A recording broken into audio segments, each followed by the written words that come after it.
అదే నేను ఇప్పుడే వీడియో బయట తీస్తున్నాను, నిన్ను కూడా లైన్ లోనే పెట్టాను. ఇప్పుడు నువ్వు ఏ ఛానల్లో వర్క్ చేస్తున్నావు? తెలుగు వన్. ఏమండి, నేను అన్ని ఆన్లైన్ లోనే ఉన్నాను. నేను మంచిగా ఫామ్ హౌస్ లో ఎంజాయ్ చేస్తున్నాను, చిల్ అవుతున్నాను.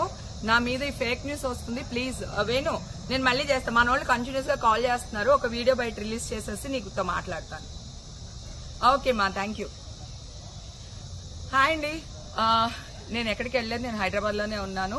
సో ఒక ఫామ్ హౌస్ లో ఎంజాయ్ చేస్తున్నాను, చిల్ అవుతున్నాను. సో నా మీద వచ్చే న్యూస్ ఫేక్ న్యూస్. అది అక్కడ మరి ఎవరున్నారో ఏమో నాకు తెలియదు. సో అది ఫేక్ న్యూస్ అండి, అవన్నీ నమ్మొద్దు. Okay, thank you.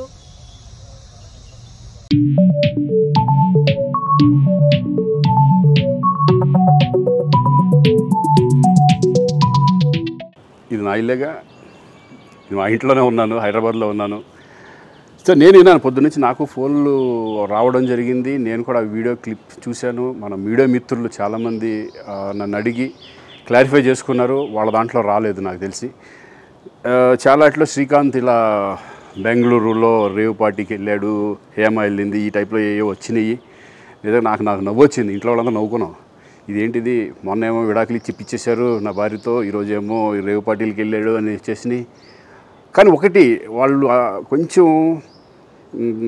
తొందరపడ్డంలో ఇది లేదనిపించింది. ఎందుకంటే వాడెవడో, అతను ఎవరో కానీ కొంచెం నాలాగా ఉన్నాడు. వాడు కొంచెం ఇలా కప్పుకొని, అది గెడ్డం ఉంది, బట్ ఇప్పుడు గెడ్డం నాకు లేదు అని, బట్ గెడ్డంతో నేను షాక్ అయ్యాను. ఇదేంటిది నాలాగా ఉన్నాడు ఏంటి అని నేనే షాక్ అయ్యాను. సో దయచేసి ఎవరు నమ్మొద్దు. ఎందుకంటే రేవ్ పార్టీలకి వెళ్ళే కల్చర్ నాది కాదు, పబ్ కల్చర్ మనిషిని కాదు నేను.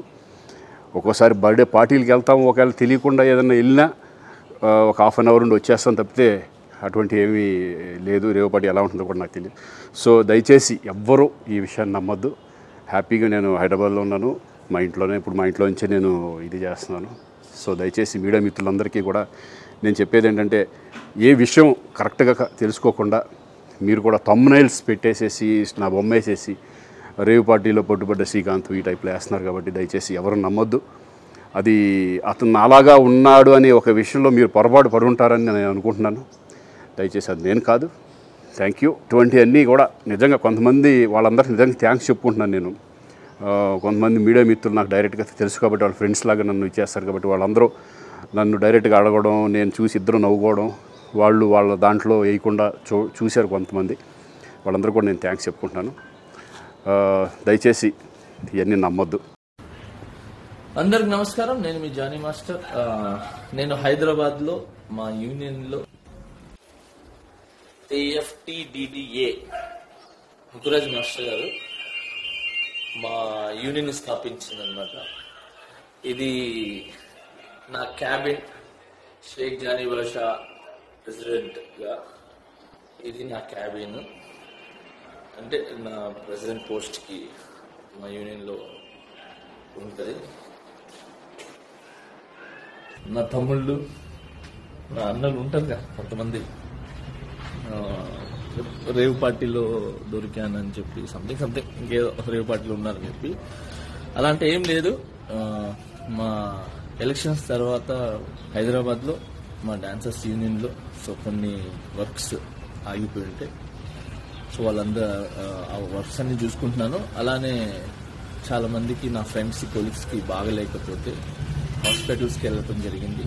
సో వాళ్ళని విచారించి వాళ్ళు మంచి చెడు చూసుకోవడానికి వచ్చాను. అలానే నిన్న లైవ్ కూడా వచ్చి చాలా మంది చూసారో తెలియదు. నిన్న నైట్ నేను డైరెక్టర్స్ డే, మన డైరెక్టర్స్ గురించి అందరు కలిసి ఒక ఫండ్ రేజ్ అని చెప్పి ఒక షో చేశారు. ఆ షోలో కూడా ఉన్నాను నిన్న నైటే. సో అక్కడ కూడా ఎంజాయ్ చేసి వచ్చాము. ఫస్ట్ ఆఫ్ ఆల్ ఏంటంటే, హాలిడేస్ వచ్చిన తర్వాత పిల్లలకి ఏ చిన్న వాళ్ళని బయటికి తీసుకెళ్ళడానికి కూడా నాకు టైం లేకుండా ఉంది. పార్టీ, రేవ్ పార్టీ అంటున్నారు. అసలు మామూలు చాక్లెట్ పార్టీ ఇద్దామన్నా కూడా మా పిల్లలకి టైం లేదు. సో జూన్ 4 పార్టీ అనేది, జూన్ 4 ఆంధ్రప్రదేశ్ మొత్తం ప్రతి ఇంట్లో పండుగ చేసుకుంటారు. సో అది పార్టీ అనేది. Okay, so now I'm happy. నేను ఎక్కడికి పోలేదు, నేను బాగున్నాను, నేను ఇక్కడే ఉన్నాను, మా యూనియన్లో ఉన్నాను, హైదరాబాద్లో ఉన్నాను. Thank you so much. జై జనసేన, జై హింద్. Hello AP.